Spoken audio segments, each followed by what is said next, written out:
Welcome to Wisdom House, your home for bite-sized wisdom from the greatest books and essays of all time.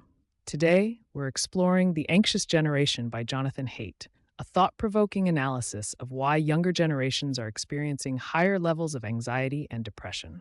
If you're curious about the forces shaping our mental health today and what we can do about it, this summary is for you. Don't forget to like, comment, share, and subscribe to Wisdom House for more insightful content. Now, let's dive in. Welcome to your deep dive. Today, we're going to be tackling something I know a lot of you have been thinking about, which is the impact of technology and social change on Gen Z's mental health. Yeah, it's a big one. It's a big one, right? Huge. Huge. And luckily you shared some great sources with us, including excerpts from The Anxious Generation. Right. And we're going to try to pull out the most important insights from all this so you can really get a grasp on the forces that are at play here. Exactly. So consider this your shortcut to understanding, what might be driving the mental health challenges so many young people are facing, and maybe even sparking some ideas about how we can help. Yeah, and the book starts off with this really powerful analogy. Imagine raising a child on Mars. Whoa. Kind of a wild thought. Yeah. But the author argues that growing up immersed in today's phone-based world could be just as foreign, just as full of unknowns. Okay, that's definitely making me think. It's like we've launched kids into this whole new world without a map, huh? Exactly. Yeah. And the book really dives into this idea of the great rewiring of childhood. Yeah. We used to think of childhood as this time for free play. Right. But now it's so phone-centric. And that shift happened fast. The book really zeroes in on that period between 2010 and 2015 when smartphones went from being this kind of novelty to being, everywhere. Right. And that time frame is key because it coincides with some pretty alarming trends in teen mental health. Think about it. Less face-to-face interaction, more time on social media, and way less unstructured time for kids to just be kids. Right. It's a huge change from just a generation ago. It makes you wonder what your childhood would have been like with a smartphone, right? All those hours spent building forts, riding bikes, getting into mostly harmless trouble. Yeah, for sure. Yeah. What would that have been like? And now we're seeing this huge surge in depression and anxiety among Gen Z. Right. The book throws out a statistic that really stopped me in my tracks. By 2020, 1 in 4 American teen girls had experienced a major depressive episode in the past year. Wow, that's heartbreaking. And the book points out that these aren't just fleeting moments of sadness. No. We're talking serious internalized distress. I have to ask, have you noticed anything similar in the young people you know? I feel like we can't ignore these trends anymore.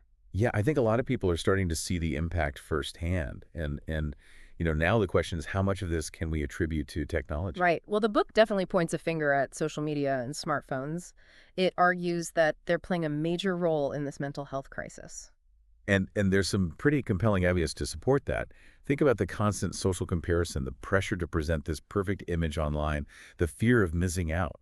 It's a recipe for anxiety, especially for girls. It can feel like you're always on stage, right? Yeah. Performing for this invisible audience, I can definitely see how that would be exhausting. Yeah, it is. And on top of that, the book talks about how smartphones are acting like experience blockers. Wow. Every minute a kid spends scrolling is a minute. They're not having those awkward, funny, real-life encounters that teach us how to navigate the world, how to be human. Yeah, it's like we're short-circuiting the whole learning process. But the book doesn't just focus on the negatives. No. It also talks about the importance of play, especially free, unstructured play, as this crucial ingredient for healthy development. Yeah, it's like kids are anti-fragile. Yeah. They actually need challenges and a certain amount of risk to grow strong, kind of like trees need wind to develop deep roots. And the book makes the case that free play, especially outdoors, is where kids develop resilience, social skills, creativity, all these things they need to thrive in a complex world. Yeah. It's not just about having fun. It's about building the skills to navigate life. Exactly. Thinking back to my own childhood, I can't imagine who I'd be without all that time spent exploring, making up games, and even getting into a little mischief with my friends. It definitely shaped who I am today. What about you? What are your most vivid memories of play? Oh, I was definitely a free-range kid. We were always outside building forts, riding bikes, playing tag in the woods, until it was dark. Looking back, I realized how much freedom we had. Yeah. It wasn't always safe, Right. but it was definitely formative. Right. And that sense of freedom is something that seems to be dwindling for kids today. The book talks about this trend towards safetyism, where we're so focused on protecting kids from every possible risk that we're actually preventing them from learning how to navigate the world on their own. Yeah, and it's ironic because while we're overprotecting kids in the real world, we're often underprotecting them online, where they're exposed to all sorts of risks and pressures. And the book uses this really striking example, the case of Deborah Harrell, who was arrested for letting her 9-year-old daughter play unsupervised at a park while she worked. Yeah. It really highlights how extreme this fear-driven parenting can get. It's like we've lost sight of the fact that kids need a certain amount of independence to thrive. There's this quote from the book that really stuck with me. Our goal in designing the places children play should be to keep them as safe as necessary, not as safe as possible. It's about finding that balance. That's a great point. It's not about throwing caution to the wind, but Yeah. about giving kids the space to learn and grow, even if that means making a few mistakes along the way. Yeah, for sure. Yeah, It is. it is. It's a tough balance to strike, especially in this digital age where the risks are so different. Now, the book digs into these specific ways technology might be messing with young minds. One of the big ones is this idea of social deprivation. It seems counterintuitive, right? Kids are more connected than ever. Right, but it's the quality of those connections we need to think about. Yeah. Research shows this deep decline in face-to-face interaction among teens, especially in the early 2010s. Yeah, the book actually has this graph showing how dramatically the amount of time high school seniors spend hanging out with their friends in person plummeted during that time. And the book's point is that even if virtual interaction feels social, it can still leave teens feeling isolated and lonely. Because it's not the same, is it? Yeah. The book uses this term asynchronous to describe how instead of that natural back and forth you get in a real conversation, social media is more about performing for an audience. Which creates this pressure to always be on, to present this perfect version of yourself. Right. It's exhausting. I can only imagine. And then there's this point about how social media can kind of hijack our natural learning processes, especially during those crucial years between 9 and 15. Right. You know how we talked about those two innate biases we all have? That conformist bias, where we copy what everyone else is doing, and prestige bias, where we try to imitate people we see as successful or high status. Right. Well, the book argues that social media is like a giant amplifier for both of those biases. So instead of learning from our families and communities, we're being influenced by algorithms and influencers. Exactly. And those algorithms are designed to keep us scrolling, to keep us engaged, even if it's making us feel inadequate or envious. Yeah. It's no wonder so many kids are struggling with anxiety and depression. It's like this constant feedback loop of comparison and insecurity. And then on top of that, you have sleep deprivation. I mean, parents have been fighting bedtime battles forever, but it feels like smartphones have taken things to a whole new level. Absolutely. That blue light, the constant notifications, they make it so hard to switch off and get a good night's sleep. And it's especially tough on teenagers because their natural sleep patterns actually shift during puberty, making them more likely to stay up late. Right, But they still have to get up for school. right. So they end up chronically sleep deprived. And we know that lack of sleep doesn't just make you grumpy. Yeah. It can have a serious impact on things like concentration memory, even decision-making. Not to mention your immune system and your overall mood. I feel like I'm a completely different person when I'm sleep deprived. So we've got social deprivation, sleep deprivation, and then there's this thing the book calls attention fragmentation. Basically the death of our attention spans. It's like we're being bombarded with hundreds of notifications, pings, and alerts every single day. Our brains are constantly being interrupted, making it harder and harder to focus on anything for very long. It's like trying to read a book while juggling chainsaws, right? Exactly. And the book even suggests that this constant distraction might be hindering the development of executive function in teens. Executive function. That sounds important. It is. It's basically our ability to plan, organize, and make decisions. It's like the CEO of our brains. And we're basically giving our teen brains terrible training for that CEO role. Wow, that's concerning. Okay, and then there's this really heavy topic that the book dives into, addiction. Right. And the book doesn't shy away from the fact that a lot of these social media platforms are deliberately designed to be addictive. They use those same techniques that keep people hooked on slot machines. It's all about that dopamine rush, right? Every comment or share gives you this little hit of pleasure that keeps you coming back for more. But dopamine doesn't necessarily equal satisfaction. It often leads to craving and compulsion. The book makes this comparison to gambling addiction, where that thrill of winning, even if it's small, motivates you to keep playing, even if you're ultimately losing. So we're talking about a system that's designed to keep us hooked, even if it's not good for us. That's pretty unsettling. And the book points out that this can start young. There's actually research showing how Facebook intentionally targeted teenagers, knowing how susceptible their developing brains are to this kind of manipulation. And the book actually quotes a presentation given by Facebook employees titled "The Power of Identities: Why Teens and Young Adults Choose Instagram." It's pretty chilling. What did it say? Well, in that presentation, they talk about how teenagers' brains are still developing, how their frontal cortex, the part that's responsible for impulse control, isn't fully mature until after the age of 20. So they knew they were targeting a vulnerable population. It seems that way. Now, one of the big questions that comes up in the book is why girls seem to be more negatively impacted by social media than boys. Right, because the research is pretty clear on that. Girls are experiencing higher rates of depression, anxiety, and self-harm compared to boys. Why is that? The book explores a few reasons. First, there's this intense pressure on girls to conform to unrealistic beauty standards. It's bad enough with traditional media, but social media takes it to a whole new level. Right. Now you're comparing yourself to your peers, to your friends and classmates who are constantly posting filtered and edited pictures of themselves.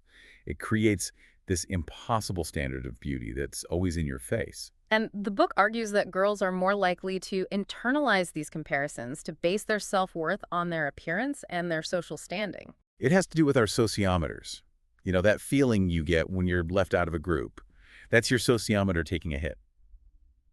And the book suggests that for a lot of girls, social media is sending their sociometers into a tailspin.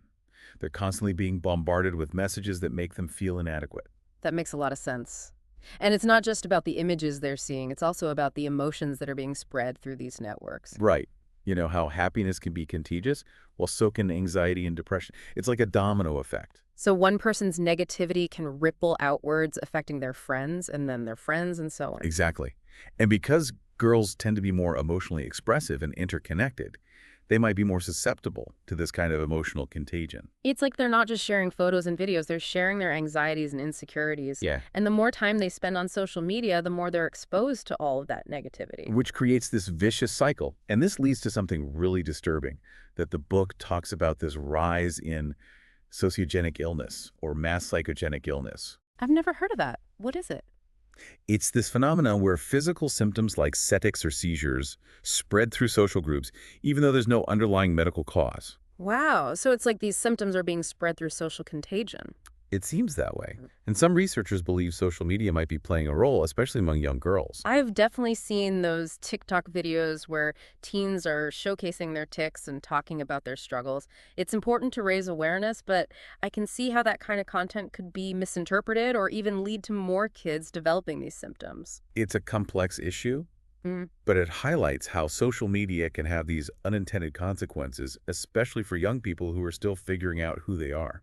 And speaking of figuring out who you are, the book also touches on this rise in gender dysphoria among teen girls, which of course is a really sensitive topic. Yes, and the book acknowledges there's a lot of debate and disagreement about the causes of this trend. Some people believe it's simply due to greater awareness and acceptance, and that more teens feel comfortable coming out now. Which is a good thing, right? Right. But the book also explores the idea that social media might be playing a role. Right. Some experts suggest that some teens might be adopting trans identities as a way to cope with other mental health issues or to fit in with certain online communities. It's a controversial issue for sure. And it's important to approach it with sensitivity and acknowledge that there are many different perspectives and experiences at play. Absolutely. But the key takeaway here is that social media can have a powerful impact on identity formation, especially during adolescence. And it makes you wonder if those influences are always positive and healthy. It's definitely something to think about. It is. Now, we can't leave the boys out of this conversation. They might not be experiencing the same spike in depression and anxiety as girls, but that doesn't mean they're immune to the negative impacts of technology. Right, and I'm curious to hear more about how their experiences might be different. The book seems to suggest that boys are more likely to use technology as a way to escape into virtual worlds, rather than for social comparison. That's a great observation. And the book traces this back to the rise of video games in the 70s and 80s. Because video games gave boys this sense of agency and accomplishment in a world where traditional masculinity was being challenged. Exactly. And as technology advanced, those virtual worlds became increasingly immersive and addictive. And then when smartphones arrived, it was like boys could be plugged into those worlds 24/7. Right. It's like they're checking out of the real world. And the book argues that this disengagement is having serious consequences, like boys falling behind girls in school, lower graduation rates, fewer college degrees. There's this really striking statistic in the book showing how few high school senior boys believe they have a good chance of having a successful life.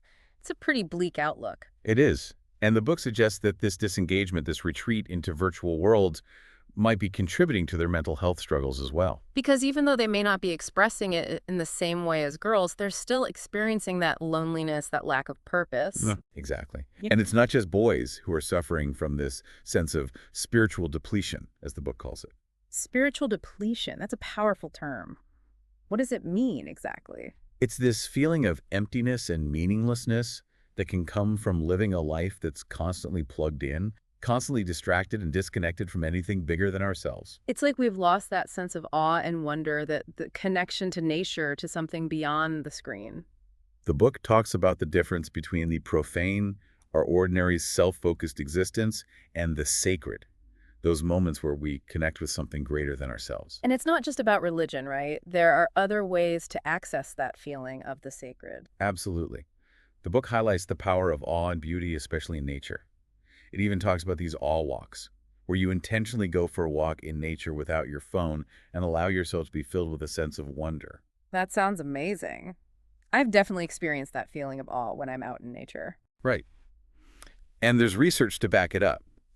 Awe has been shown to decrease activity in the brain's default mode network, the network that's responsible for all that self-referential thinking. So it's like we're quieting the ego and opening ourselves up to something larger. Exactly. And that shift can have profound effects on our well-being. It can reduce stress, increase prosocial behavior, and even give us a greater sense of meaning and purpose. It's like an antidote to that spiritual depletion we were talking about. It really is, and it's something we can all access regardless of our beliefs or background. It's about rediscovering that sense of wonder that we might have lost somewhere along the way. And that's a great segue into the solutions, because it's not enough to just diagnose the problem. We need to talk about what we can do to create a healthier, more fulfilling future for ourselves and the next generation. Absolutely. And the book lays out some really practical ideas, starting with the role of government. Okay, so what can the government do? Should they be regulating tech companies? Well, the book isn't advocating for a nanny state, but it does argue that we have a collective responsibility to protect children, especially from industries that profit from exploiting their vulnerabilities. So it's about finding that balance between individual freedom and collective responsibility. Exactly. And one of the key proposals is raising the age of internet adulthood. Right. Right now, kids can access all sorts of content online at the age of 13, which is far too young. Right. I mean, think about all the other milestones that happen at 16, getting a driver's license, being able to work. Exactly. The book argues that raising the age of internet adulthood to 16 would be a good first step. So it's about recognizing that teens, even at 16, still need some level of protection from the more harmful aspects of the online world. Right. And it's not just about restricting access. It's also about empowering parents with better tools and resources. Like what kinds of tools? Things like robust parental controls, age verification systems that actually Right. work, and better education for parents about the risks and benefits of technology. It's about giving parents more control over their children's online experiences. That makes a lot of sense because parents are on the front lines of this battle, right? And the book also talks about the need to push back against safetyism, that culture of overprotection that's stifling kids' independence and resilience. Exactly. And the book actually advocates for reasonable childhood independence laws. What would those laws do? Well, they would clarify the definition of child neglect and protect parents who allow their kids to engage in age-appropriate, unsupervised activities. So it's about shifting our mindset from fear to trust, from seeing kids as fragile to seeing them as capable. Right. And that shift needs to happen in our schools, too. Yeah, the book argues that smartphones should be banned from elementary and middle schools. Exactly. The idea is to create spaces where kids can focus on learning and social interaction, not on their devices. It's about reclaiming those hours that are being lost to screens and using them for more meaningful activities, right? Right. Like free play outdoor time, even just good old-fashioned conversation. Exactly. And there's some inspiring examples in the book of schools that are already doing this, schools that are creating play clubs and adventure playgrounds, schools that are bringing back recess and encouraging kids to get their hands dirty, to build things, to create, to imagine. That sounds amazing. I wish my school had been more like that. Right. And it's not just about elementary school. The book talks about The need to re-engage boys in high school, to find ways to make learning more relevant and appealing to them. So things like vocational training, mentorship programs, maybe even just hiring more male teachers who can serve as positive role models. Exactly. It's about creating a more supportive and inclusive environment for boys, Yeah. one that recognizes their unique needs and challenges. But ultimately, it all comes back to the parents. Because parents have the most influence over their kids' lives, right? What kind of advice does the book offer parents who are trying to navigate this digital landscape? Well, it offers some really practical tips, like delaying that first smartphone, setting clear limits on screen time, creating device-free zones in the home, and modeling healthy tech habits themselves. So it's about being intentional and mindful about technology use and not letting it take over family life. Exactly. It's also about finding ways to nurture those essential qualities that are being eroded by the digital age. Things like resilience, creativity, empathy, a sense of wonder. That makes a lot of sense, but how do you actually do that? How do you nurture those qualities in a world that's so focused on instant gratification and digital distraction? That's a great question. And the book offers this really beautiful metaphor. It says that parents should think of themselves as gardeners, not carpenters. Right, I like that. What does that mean? It means that our job as parents isn't to try to mold our kids into some predetermined shape, but to create a nurturing environment where they can thrive, where they can grow into their own unique selves. So it's about guidance and support, not control. Exactly. And one of the most important things we can do as parents is to encourage our kids to play, to explore, to get outside, to experience the world with all their senses. To engage in those real-world activities that build confidence, resilience, and a sense of connection to something larger than themselves. Because ultimately, that's what childhood should be about, right? It shouldn't just be a waiting room for adulthood. Exactly. It's a precious time in its own right, a time for exploration and discovery. It really is. It's about giving children back their childhoods and reclaiming our own sense of wonder and connection in the process. And what I appreciate about this book is that it doesn't just leave us with a bunch of problems. It actually offers some hope, a path forward. Right. It reminds us that we have the power to shape the future, and that future can be brighter, healthier, and more fulfilling if we choose to make it so. It is a call to action, isn't it? It's about demanding better for ourselves and for the next generation. Absolutely. And it requires all of us working together, parents, educators, policymakers, even tech companies themselves. So where do we even begin? What's one concrete step, someone listening to this could take? Well, the book has this great chapter on fostering creativity and imagination in kids. And one of the simplest ideas is to encourage more unstructured playtime. Unstructured playtime, meaning like just letting kids be kids. Exactly. Letting them get bored even. It sounds counterintuitive, but boredom can actually be a powerful catalyst for creativity. Because when kids are bored, they have to use their imaginations to entertain themselves. Right. They start to invent games, build things, tell stories, and that's where those creative sparks fly. So as parents, maybe we need to resist the urge to overschedule our kids and just give them the time and space to be bored. Exactly. Create those opportunities for them to discover their own passions and explore their own worlds. And maybe rediscover some of that childlike wonder ourselves in the process. Absolutely. Because we all need a little more play in our lives. I love that. Now we've covered a lot of ground in this deep dive. We really have. And I think the key takeaway is that while technology presents some real challenges, it's not all doom and gloom. Right. There are things we can do both individually and collectively to mitigate those risks and create a healthier, more balanced relationship with technology. Exactly. It's about being mindful and intentional about how we use technology and how we raise the next generation. And remembering that childhood is precious. It's a time to be cherished and protected. Absolutely. So thank you for joining us on this deep dive into the anxious generation. We hope it's giving you some food for thought, some new insights, and maybe even inspired you to take action. Remember, even small changes can make a big difference. So what resonated most with you? What are you going to take away from this conversation? What will you do differently tomorrow? Keep those questions in mind as you move forward, because ultimately the future is in our hands. And it's up to us to shape it wisely. Until next time. Thank you for joining us at Wisdom House, where we bring you timeless insights from the greatest books.